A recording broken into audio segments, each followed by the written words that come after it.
ফিলিস্তিনের অবরুদ্ধ গাজা ভূখণ্ডে ইসরায়েলি বর্বর হামলায় আরও ২৩ ফিলিস্তিনি নিহত হয়েছেন।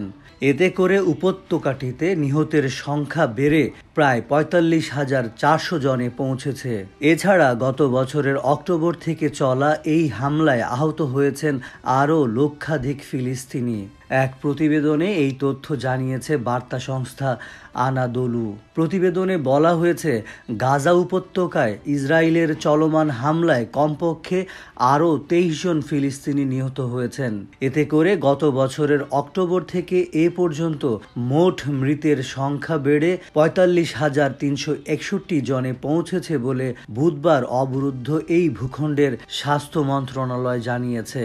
মন্ত্রণালয় এক বিবৃতিতে জানিয়েছে, নিরলস এই হামলায় আরও অন্তত ১,০৭,৮০৩ জন ব্যক্তিও আহত হয়েছেন। গত ২৪ ঘন্টায় ইসরায়েলি বাহিনীর অব্যাহত আগ্রাসনে ২৩ জন নিহত এবং আরও ৩৯ জন আহত হয়েছেন। অনেক মানুষ এখনও ধ্বংসস্তূপের নিচে এবং রাস্তায় আটকা পড়ে আছেন, কারণ উদ্ধারকারীরা তাদের কাছে পৌঁছাতে পারছেন না।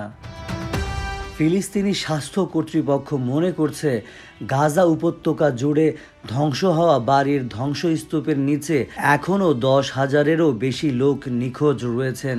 মূলত গাজায় অবিলম্বে যুদ্ধবিরতির দাবি জানিয়ে জাতিসংঘের নিরাপত্তা পরিষদের প্রস্তাব সত্ত্বেও ইসরায়েল অবরুদ্ধ এই ভূখণ্ডে তার নৃশংস আক্রমণ অব্যাহত রেখেছে।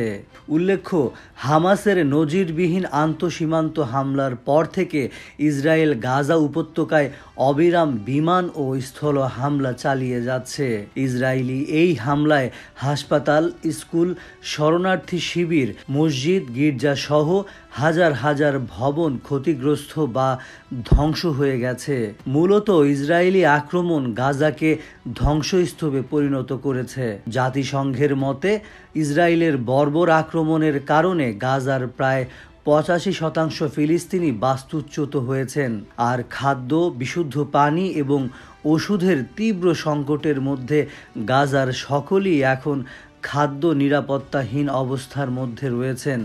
এছাড়া অবরুদ্ধ এই ভূখণ্ডের ৬০% অবকাঠামো ক্ষতিগ্রস্ত বা ধ্বংস হয়ে গেছে। ইসরায়েল ইতোমধ্যেই আন্তর্জাতিক বিচার আদালতে গণহত্যার অভিযোগে অভিযুক্ত হয়েছে।